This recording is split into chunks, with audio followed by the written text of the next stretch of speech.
तो योद्धाओं, आज हमारे नए सब्जेक्ट के प्रिपरेशन का सेकेंड डे है। हमने कल एक नया सब्जेक्ट स्टार्ट किया, एक नहीं दो नया सब्जेक्ट स्टार्ट किया, इंडियन इकोनॉमी और पब्लिक एडमिनिस्ट्रेशन। इन दोनों सब्जेक्ट के मैंने नोट्स दिया है। आप नोट्स के ऊपर 100% भरोसा कर सकते हो। आपको अलग से कोई भी कंटेंट बनाने की ज़रूरत नहीं है। आपको जो नोट्स मिला है उसको 10 बार, 20 बार, 30 बार तक पढ़ने का कोशिश करिए। आप जित आपको मैं एक गूढ़ मंत्र बता रहा हूँ कि आपका selection directly proportional to revision.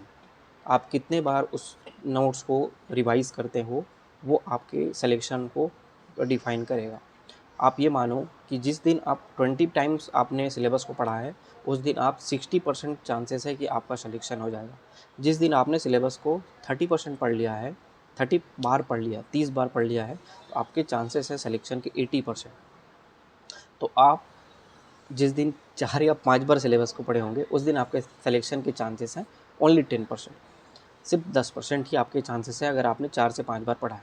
और कोई स्टूडेंट अगर उसको सीजी हिस्ट्री अभी तक याद नहीं है, अगर उसको छत्तीसगढ़ के सारे सेक्शन अभी तक याद नहीं हुए हैं, भूगोल उसको याद नहीं हुआ है, संस्कृति, जनजाति, कला, ये सब अभी उसको याद नहीं है, किसी स्टूडेंट को मैथ्स अभी तक वीक है उसका, लैंग्वेज अभी तक वीक है उसका, तो वो सोच रहा है प्रीलिम्स के बाद करने का, क्योंकि अब तो समय है नहीं। अब आप नवंबर के बाद प्रीलिम्स में डूब जाओगे, उसके बाद ये सारी चीज़ें आप नहीं कर पाओगे। तो वो स्टूडेंट आगे जाके ब्लंडर ही करेगा और कुछ नहीं करेगा। अगर चैन से सोना है तो अभी आपको जागना पड़ेगा, तभी आपको भविष्य उज्जवल नज़र आएगा। तो जो नोट्स आपको मिला है, अलग से ना ही सिनॉप्सिस बनाने की ज़रूरत है। उस नोट्स को आपको इतने बार पढ़ना है कि उस कंप्लीट नोट्स को पढ़ने में ही आप घंटों में ख़त्म कर लो। सिनॉप्सिस क्यों बनाते हैं? ताकि हम लोग को चीज़ें जल्दी पढ़ा जाए। तो आपको मैं बोलता हूँ, जो मैंने लिख के दिया है उसको इतने बार पढ़ो, 30 बार 40 बार पढ़ो कि वो एकदम रटा जाए। जब आप उसको फिर एग्ज़ाम के टाइम प्रीलिम्स के बाद पढ़ने जाओगे, फिर 10 बार फिर उस समय हम लोग पढ़ेंगे, फिर से रिवीजन करेंगे। तो आप देखोगे इस बीच वो इतने बार याद हो चुका होगा कि सिर्फ जब उसको आप रिवीजन करने जाओगे तो घंटों में ख़त्म होता है। मैं यकीन बता रहा हूँ, मेरे को मैंने जो सोशियोलॉजी है, जो प्रतियोगिता सारांश की बुक आती है सोशियोलॉजी का, उस पूरे बुक को मैं 4 घंटे में ख़त्म कर दिया करता था।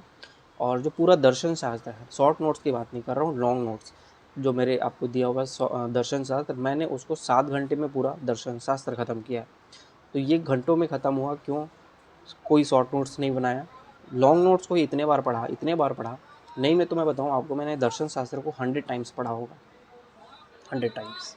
रोज़ सुबह उठता था, 1 घंटा दर्शन शास्त्र पढ़ता था, 1 घंटा साइंस पढ़ता था और 1 घंटा लैंग्वेज पढ़ता था, क्योंकि ये रटने वाला था और मैं ये एक्सेप्ट बिल्कुल भी नहीं कर सकता था कि मैं अगले बार भी ये गलती करूँ। और प्रीलिम्स के बाद ये सब रटने के लिए मैं बैठा नहीं हो सकता था। तो ये सारी चीज़ें मैंने रट के रखा। ये कूलिंग पीरियड वाला जो टाइम होता है, जिसमें लोग टेस्ट सीरीज ज्वाइन करके अपना टाइम बर्बाद करते हैं। कौन सा टाइम? आपका जुलाई से लेके अक्टूबर तक का जो समय होता है, ये समय होता है आपके वीक पॉइंट को स्ट्रॉन्ग करने का, सिलेबस के जो रटने वाले टॉपिक हैं उसको रटने का, सिलेबस के जो कॉन्सेप्चुअल सब्जेक्ट हैं उनको, उनके कॉन्सेप्ट को स्ट्रॉन्ग करने का, हिंदी, इंग्लिश, छत्तीसगढ़ी को याद करने का, साइंस को याद करने का, दर्शन को रटने का, नोट्स बनाने का। और ये सारा समय कूलिंग पीरियड में होता है, लेकिन लोग इसको टेस्ट सीरीज ज्वाइन करके बर्बाद कर देते हैं। तो अभी हम लोग कर रहे हैं, बहुत अच्छे से करिए। जो टारगेट आपको मिला है, जैसे इकोनॉमिक्स का, कल मैंने एक लेक्चर दिया था नेशनल इनकम का, वो शुद्ध रूप से एक कॉन्सेप्चुअल टॉपिक है। प्रीलिम्स में भी बहुत इंपॉर्टेंट है, मेंस में भी बहुत इंपॉर्टेंट है। आई होप कि वो वीडियो आपको हेल्पफुल हुआ होगा। जो नहीं देखे होंगे ज़रूर देखिए, कॉन्सेप्ट में क्लियरिटी लाइए। आज मैं प्रयास करूँगा लेक्चर नंबर 2 लाने का, जो इकोनॉमिक रिफॉर्म है। ये भी एक कॉन्सेप्चुअल सब्जेक्ट है, क्योंकि इसमें थोड़ा सा हिस्टोरिकल इकोनॉमिकल बैकग्राउंड जानना, हमारे देश की इकोनॉमी के बारे में जानना बहुत ज़रूरी होता है, जो आज की युवा पीढ़ी इग्नोर करती है। तो आप किसी भी देश की डेवलपमेंट में या किसी भी व्यक्ति के डेवलपमेंट में आप देखोगे इकोनॉमिक्स का बहुत इंपॉर्टेंट रोल होता है। तो इकोनॉमिक्स आप पढ़ रहे हैं, बहुत अच्छे से ध्यान से पढ़िए। उसी तरीके से पब एड में जो आप पढ़ रहे हैं, पब एड का मतलब ही यही हुआ क्या कि प्रशासन करना है। जैसे सरकार प्रशासन करता है तो उसको लोक प्रशासन बोलते हैं। जैसे कंपनी गवर्न करती है, कंपनी जैसे गूगल और रिलायंस, ये जब गवर्न करती है, इनके प्रशासन को निजी प्रशासन कहा जाता है। अब इनके प्रशासन करने के बहुत सारे तरीके बनाए गए। जब ये सब्जेक्ट बना, वैज्ञानिक तरीके से बने, तो बहुत सारे इसमें शोध हुए। कोई बोला ऐसे करना चाहिए, कोई बोला ये करना चाहिए, कोई बोला ये सब चीज़ भी करना चाहिए प्रशासन करने के दौरान। ताकि सिर्फ आप प्रोसेस को इम्प्रूव ना करो, व्यक्ति के अंदर भी इम्प्रूवमेंट लाओ। जब व्यक्ति मोटिवेटेड रहेगा, व्यक्ति के अंदर वो गुण रहेगा प्रशासित होने का, प्रशासन करने का, क्योंकि प्रशासक भी व्यक्ति है और प्रशासन होने वाला भी व्यक्ति है, तो दोनों उस व्यक्ति के अंदर ही जो गुण डेवलप करना होगा, इसके लिए हमको व्यक्ति के ऊपर भी ध्यान देना पड़ेगा, ना सिर्फ व्यक्ति के व्यवहार के ऊपर ध्यान देना है, और व्यक्ति की प्रक्रिया, प्रशासन की प्रक्रिया में भी ध्यान देना है। तो ये सारी चीज़ें आपको नोट्स में लिखी हुई हैं, उसको रटिए, 20 बार 30 बार पढ़ना है, जितने बार पढ़िए, जितनी बार आप पढ़ेंगे उसको वो उतने बार आपको कॉन्सेप्ट भी क्लियर होगा। तो आप उसको रटने के प्रोसेस में ये मत समझिए कि सिर्फ आप रट रहे हैं, वो कॉन्सेप्ट भी आपको समझ में भी आएगा जितनी बार आप उसको पढ़ते जाएंगे। तो प्रोसेस है।